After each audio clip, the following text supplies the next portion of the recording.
Ladies and gentlemen, welcome back to another episode of Desktop Ball. It's the only show where I sit at my desktop and talk ball. Today is Thursday, January 9th, and you may notice no headset today. No headset. I bought this mic, hold it up, let the crowd see the mic. So ear reveal, these are my ears. Very nice ears. And yeah, I mean we don't have to wear the headset anymore. I don't have to scream in order to hear myself. Hopefully the audio quality is vastly better. I'm gonna check it out after this and see if it's any good. But it's pretty exciting. And on top of that, in terms of show notes, we've got a really exciting weekend of football here. We've got one of the more exciting weekends of football in recent memory, to my knowledge. We've got Thursday, Thursday, we've got Notre Dame, Penn State. Friday, Ohio State, Texas. Saturday, NFL wild card. Sunday, NFL wild card, and even Monday night NFL wild card. So it's a busy football weekend. Tell your girlfriend, tell your friends, whoever wants to hang out. You're busy. You're watching football. You're on the couch. Here in Texas, we're gonna get 6 inches of snow, so I'm not going anywhere. I'm gonna be glued to my couch watching some football. It's going to be great. Going to be an incredible weekend. We've got a picks and previews episode for you today, talking all of those games, my picks, and what it's going to take for the teams in those games to win those games. On top of that, if you want to share it, subscribe, all those incredible things. Appreciate any positive review and even a negative one if you'd like to let me know how you'd like this show to be improved. Always open to that as well. Um, as a New York Football Giants fan, I want to open it up by talking a little bit about not this advertisement, about the Giants and the decision to keep Dayball and Joe Shane. It's probably the right decision, right? Like the roster is so bad, at least for Dayball. Like I think Dayball's a good coach. Keep in mind this guy won Coach of the Year his first year on the job. I mean, he's definitely competent. Took us to a playoff game, won a playoff game with Daniel Jones, in spite of Daniel Jones, not because of him, and won Coach of the Year for it. I think that was deserved. And, while it's not often a guy in year three wins, 3 games and is kept, I think he deserves to be kept. And then for Joe Shane, it's tough because the roster is really bad, right? And typically you would think that's the GM's fault. But this rookie class is really good. Malik Neighbors was incredible. Theo Johnson was really good. Um, the secondary pieces that he's drafted, Andrew Thomas on the at left tackle. I mean, they're Tyrone Tracy at running back. Like this rookie class has been really impressive, and even some standouts from recent classes as well. So there's a whole lot of reasons to believe that even Joe Shane can do a good job. These guys get to go get their quarterback. They get to decide who that is. Unfortunately, it's probably not going to be Cam Ward or Shadur because we're picking third, and it's a really awkward situation for them. And it's still going to suck. It's still going to be a disaster because we can't take Cam Ward or Shadur, and it's going to be Justin Fields or maybe like somehow Sam Darnold or Kirk Cousins, JJ McCarthy, Jackson Dart, Jalen Milrow. Like you could go grab a rookie, you could go, Cooper Rush. Like there's a whole lot of avenues you could take. And maybe it's like some sort of trade for a quarterback, trade for Sam Darnold, a trade for JJ McCarthy or Kirk Cousins or Justin Fields, even. Like that's what you're looking at. And you're just not like, it's just bleak. You're not gonna, I mean, I talked about this at length many episodes ago. You're just not gonna like out of nowhere turn around the career of a quarterback who's not that great. And now you don't have the right to take one of the quarterbacks who is that great. And it's, we're on track for a disaster, on track for looking back and saying, why did we rehire these guys? That being said, I think they're the right guys for the job. At least Brian Daboll. I think Brian Daboll is a really good coach, and I'd like to keep him around. So that's where I'm at with him, and hopefully, we at least have a good enough year next year that we're able to say that this was a good hiring or a good, I guess, keeping of a coach. I'm not sure about it. Doug Peterson got fired from the Jaguars. That was coming. So now you've got the Jets job, the Bears job, the Jaguars job, the Patriots job. Um, yeah, I think four open jobs and a lot of the big names, Vrabel, Ben Johnson, Pete Carroll, Brian Flores, Mike McCarthy's getting his name thrown around a little bit. So there's a whole lot of people who want these jobs, and who it's going to be is definitely up in the air. The only one that seems relatively set is it seems like Vrabel wants to go to the Patriots, and I think that he will get that job if he wants it. So interesting to keep an eye on that. Wanted to start just with that because I'm a Giants fan, and this is sort of where my head's been at. Is it's not exactly a massive vote of confidence if the owner has to go out and make a statement and say I'm going to keep these two guys. Like usually, you know, if the owner has to say that, it says a lot about the situation. And we just won 3 games, we won 3-14, so it's bad. It's about as bad as you could fathom. Terrible draft position. Whether you go Travis Hunter, Mason Graham, reach on a quarterback, I mean, there's a whole lot of options. I don't know what we're gonna do, and I really just don't envy the position those guys are in. All right, let's do these picks and preview. Let's get into it. Thursday night at the Orange Bowl tonight, since I'm dropping this tomorrow. So tonight at the Orange Bowl, we've got Notre Dame and Penn State. Notre Dame is a 1.5 point favorite. Um, I will just tell you straight off, right off the bat, that I think Notre Dame is the better team. I think they're the better coach team. And I think I trust them more. I'm worried about Jeremiah Love and his injury. And likewise, on the other side for Penn State, worried about Abdul Carter and his injury. So, there's issues on either side. Injuries to two of the best players that would be playing in this game. Um, I think for Penn State, if they want to beat a team like Notre Dame, they are going to have to get Notre Dame behind the sticks. You got to get them behind the sticks and force them into second and obvious pass. And I think that the most important person for that, my apologies, is Abdul Carter, their edge rusher, their star edge rusher, who's a top 10 pick, basically guaranteed at this point, top 10 pick. You need him. You need him to play. You need him to be impactful. You need to force Notre Dame behind the sticks, because if they're able to just chunk runs with Riley Leonard and with Jeremiah Love, and if it's not Love, then with Price, Notre Dame's just really tough to stop if they're going to be able to run the ball like crazy on you. I'm not convinced that Penn State is going to be able to have an answer for the Notre Dame run game if they don't have Abdul Carter and they are unable to, get them behind the sticks and force these issues. I just worry about that, for Penn State. I'm not sure that they have that defensive firepower to stop a team like Notre Dame. That being said, this game is probably going to be a bit of a rock fight. It's probably going to be close. Like I expect that it will be close. In a close game, though, I mean, you've got to think quarterback, you got to think coaching. I think Riley Leonard has really proven in these playoffs that he's a guy you actually can trust. Do I trust him to throw the ball and dice up the secondary with the weapons that are on that team? No, I don't think so. I don't think that's really what Riley Leonard brings to a team.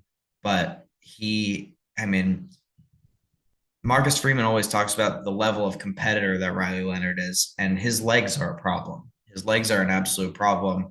When you're trying to run the ball, when you're trying to contain the run, more specifically, I mean, it is really tough when you have to also deal with Riley Leonard. And that's an element that he brings. I trust Marcus Freeman more than I trust James Franklin. And, I just think Notre Dame's the better team. I do think they're going to go win this game. I've thought about this game way less than I've thought about the next game. But for Penn State, let's cap this off by talking about if Penn State is going to win, how will they do it? First, I think it'll be from Drew Aller looking like the better quarterback in the game. I think that Drew Aller probably is the better passer, but he's going to need to be more significant of an impact than he's had to be in previous games. Keep in mind, Penn State has gone through SMU and Boise to get here. They've gone through, in my opinion, the two weakest teams in the playoff, and this is where they are. I mean, you can't blame them for the road that they got, but we haven't had to see them under pressure. And yes, they've beaten the teams that are worse than them. That's what Penn State's known for. That's what they've been good at under James Franklin. But the question is, are they going to be able to beat a team that's better than them? This is the first time they'll be an underdog in the playoff. And it's the first, I guess like big game in that they're going to play in the playoff. I mean, the first two, they were physically superior. This is a matchup game. This is a game where, it should be pretty even in terms of talent level across the field. Is Penn State able to get over that hump? Are they able to win one of those, one of these matchup styles of games? It's going to be close. I think it'll be relatively low scoring. I mean, you've got a 44.5 point total here. The books think it's going to be low scoring. I like Notre Dame to win the game. I think they're better, but I wouldn't be shocked if Penn State went and won it, um, especially if Abdul Carter does play and Jeremiah Love doesn't. I think that's a really big deal. And again, if you can force Notre Dame into second and pass, third and pass, force them to throw the ball in obvious passing situations, that's how you win for Penn State. That's how you contain this offense. And then on the offensive side, get the ball in Tyler Warren's hands, Katron Allen's hands, and hopefully Drew Aller plays at a level that, uh, I guess elevates the team, which I think Drew Aller can do. I mean, Drew Aller is probably top two quarterback remaining. It's either him or Quinn Ewers is the best quarterback remaining in the playoff, in my opinion, at least. So I trust the guy. I think he's really good. I just think that Notre Dame has the better coach. They're more physical, and they're probably a little more talented. So I like Notre Dame in the game. I like them giving the 1.5. I think it'll be defensive, low scoring, and hopefully competitive. Maybe with Notre Dame pulling away late. All right. And now this is the game I've been thinking about all week. I've been thinking about how I'm going to sit on this show and justify taking Texas to beat Ohio State. And I've come up with how I'm going to justify it. Are you ready? I'm not going to justify it. I think Ohio State's the best team in the country. If they play at the level that they've been playing, I don't think there's a single team left in this playoff that can play with them. I don't know who could stop them, honestly. However, if a team were to do it, it would be Texas on Texas's absolute best day could beat this Ohio State team. However, what would it take? We talked about what would it take for Penn State to beat Notre Dame. We're coming out and saying Ohio State is the better team. They're probably going to win the game. What will it take for the underdog? Well, first, this game's being played in Dallas. It should be a home game. Now, it's going to snow here, and I'm a little worried about people being able to get to the game, but hopefully it has home game air. It's being played at AT&T Cowboys Stadium, so hopefully it has that kind of air where we've got enough Texas fans there, get loud, create a real advantage for the Longhorns. Second, you must win the first quarter. At the minimum, you must tie the first quarter. If Ohio State jumps out to a 14-0, 21-0 lead, like they've been allowed to do on Tennessee and Oregon, that's no good. Texas has a team that has been jumping out on leads lately as well. So you do there is some confidence there, right? It's just a question of, is this Ohio State team? I mean, they're playing with fire. Those guys fully believe that they can go into any stadium against any team, score 30 in the first quarter because they keep doing it, right? Can we deny the pass, hold up in the secondary, force them to try to run the ball and then hold up front? Maybe. The real issue for me is with Texas. Texas's run game has just been pitiful. It's been downright pitiful against teams that can actually stop the run. Against bad teams like A&M, Clemson, teams that are weaker up front, yeah, we're able to run the ball for 300 yards in a game. That's not even an exaggeration. We ran the ball for 250 plus in both of those games. But when it's time to play somebody with a better defensive front like Georgia or somehow even Arizona State, sub 100 rushing yard games, and it becomes all on Quinn Ewers to be a hero, and it's just not easy, right? And Quinn Ewers, if he plays his best game, it can work. Ohio State has the best defensive front that Texas will have faced. It's a lot more like Georgia's than it is like Clemson's. And that creates a problem because if Texas can't run the ball and you can't dominate physically, it becomes all on Quinn Ewers to go be the best player on the field, which he can be.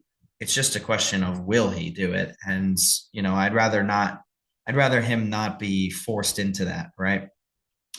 Ohio State, I've said it all about Ohio State. They've got the best weapons. They've got the best defense. Their play calling has been much better. They're getting it out to their best players in space early and often. Texas has Jade Barron, the Thorpe Award winner. Hopefully he can lock down Jeremiah Smith. And then it's just all about, it's all about, can we deny the pass? Can we force them to run? And then can we stop said run? Which for Ohio State, in this playoff, it's been show the pass, destroy a defense with a pass, and then you can run the ball all over them because they're worried about the pass. It's going to be interesting, and I do think that Texas does have a puncher's chance in this game, but it would take the most complete game. It would take somehow the offensive line needs to be bullies. We talked about this offensive line at length before the first Georgia game as the best offensive line in the country. These starters have been starting together for 3 years now. They're very, very good. And then they go out and fall flat on their face against Georgia. And we have not talked about the Texas offensive line to that degree since that game. I think this is a chance for them to go out there and redeem themselves. Whether or not they'll pull it off, I'm not sure. But if Texas doesn't have a run game, it's going to be trouble. And you're just not going to stop this Ohio State team from scoring a lot of points. They're probably going to score a lot of points. I think this one's going to be relatively high scoring. I think Ohio State likely pulls away. I want to pick Texas. I just can't bring myself to do it. I think Ohio State's the best team in the country. And I think, maybe if we play a perfect, complete game, we can go out there and beat them. But it's going to take a lot, especially from the offensive line and especially from the defense. I'm just not sure if we have that level of completeness in us. But maybe, right? Like maybe it's you have the bodies, you have the guys, like the team has the talent to pull it off. It's just you haven't seen it all click for a full game the way you've seen it all click for Ohio State, both against Tennessee and now against Oregon as well.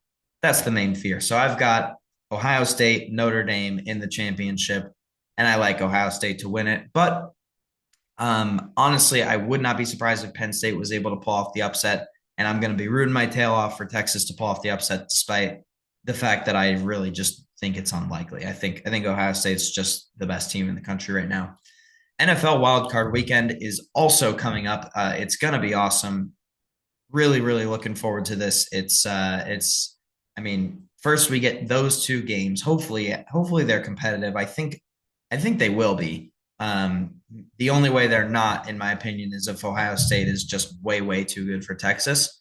But if those games are competitive and then you get to wake up on Saturday and there's more football, Sunday, more football, Monday night football, it's going to be a great weekend. And it's so much meaningful football, which for the NFL, it feels so good because the NFL playoffs were largely decided in like week 13 of this year, which is tough because it means all the football towards the end of the season just feels so meaningless.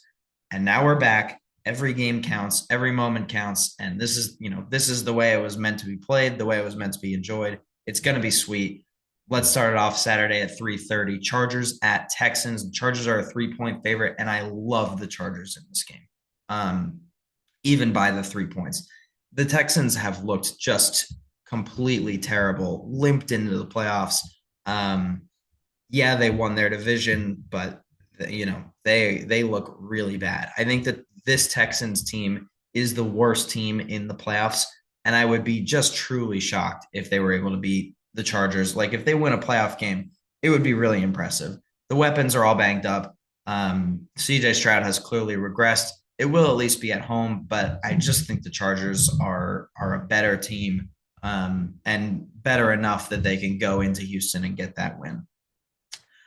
7 o'clock on Saturday on Prime Video is so you gotta have Prime, which is for all the Thursday night games you had to have Prime. So most likely you have it. But Steelers at Ravens. The Ravens are a 9.5 point favorite. I think this is actually a little bit of a tough matchup for the Ravens when you think about it, because this will be the third time they've played each other. And while I think the Steelers are another one of the worst teams in the playoffs, probably the second worst team in the playoffs, um, they did beat the Ravens once this year. They do play really good defense against the Ravens. I just don't trust Russell Wilson. I don't trust this Steelers offense to score enough points. It's time for the Ravens is really the situation. I mean, for Lamar, for this like era of the Ravens, it's really time. It's time to at least make a run. It's not Super Bowl or bust, but in terms of like who's got the real pressure on them, I think the Ravens and the Bills have the most pressure of anybody. It feels like the year to get the Chiefs, which is crazy to say because the Chiefs are probably still the best team, but it really does feel like the year to get them if you were going to get them. And I mean, the Ravens and Bills have the top two players in terms of MVP, and you know, somebody's got to make a run. The pressure on both of these teams, I think, is so immense. I do like the Ravens to win at home against the Steelers. It needs to be convincing as well. And I just think that's a bit of a tough draw for them because the Steelers do play really tough defense. They know each other well. This will be the third time they've played. I think the Ravens win the game 9.5. I wouldn't lay personally. I would stay away from betting any type of spread there because I could see the Ravens blowing them out, but I also could see it being a rock fight and being close. Either way, I like the Ravens to win the game, but I wouldn't lay the 9.5 personally if I was gambling on the game. I would just go money line. Sunday, we get to wake up and then watch Broncos at Bills. The Bills are an 8.5 point favorite at home. And I think, it's a fun story for the Broncos. And it's nice that they made the playoffs in the first year under Bo Nix. They're running into a juggernaut. I think this Bills team is just really, really good. There's no way I could bring myself to pick the Broncos. Give me the Bills and give it to me by 8.5 or more. I do like them to cover this spread. Not because the Broncos are bad. Honestly, I just think the Bills are going to go out there and plan to dominate. They've been not showing anything for the last 3 weeks of the regular season. They've been taking it easy. They've been, just running the ball and playing simple. Uh, I think there's going to be an offensive explosion in this game for the Bills. I think they're going to show some stuff this time. And I just don't think the Broncos will be able to hang with them in terms of scoring. So give me the Bills by 8.5 there to advance in Buffalo. Um, I think the Packers are a tough draw for the Eagles. Don't you guys think the Packers as a 7 seed is a really tough draw for the Eagles? I do. Eagles are a 4.5 point favorite. Jalen Hurts still in concussion protocol. I haven't heard yet whether he's going to play. I expect he will, but I haven't heard that he's cleared concussion protocol yet, which would scare me. And the Packers haven't really beaten anybody good this year. I mean, if you look at their wins, these teams did play each other in Brazil. The Eagles won it, so there's some confidence there. The Packers beat the Rams without all of the weapons, but they did beat the Rams. They beat the Texans. That's not that convincing. The Niners, they blew them out. That's something. But I mean, all of like the better teams that they've played, they've lost to, and especially just in this NFC North and the Eagles, they've lost to. I don't think the Packers will win the game, but I do think it's a really tough draw for the Eagles. I mean, the Packers just feel way better than a typical 7 seed. I mean, consider like the Broncos are the 7 seed in the AFC. The Packers, I think, would be a 7 point favorite over the Broncos, right? Like, so I would say that the NFC is much deeper, much, much deeper. And I think it's tough for the Eagles. 4.5, yeah. No, I wouldn't lay 4.5. I don't think.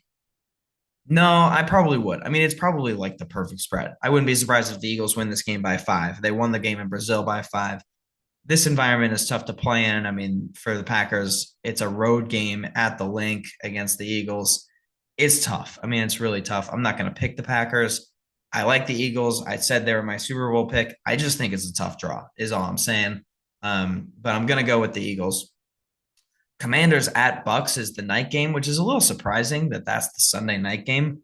Um, you wouldn't expect that to be the game that they go with for Sunday night, but hey, do whatever you want, I guess. Um, Commanders 12 and 5, by the way. I think that's the most wins that the Commanders Redskins organization has had in like 30 years or something like that. And the Bucks are a 3-point favorite at home, which I find a little surprising.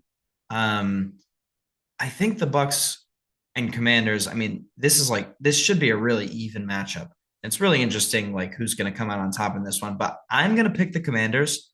I think it would be at least I think Jaden Daniels is really good, guys. Although these teams did play week one, two week one rematches. How about that?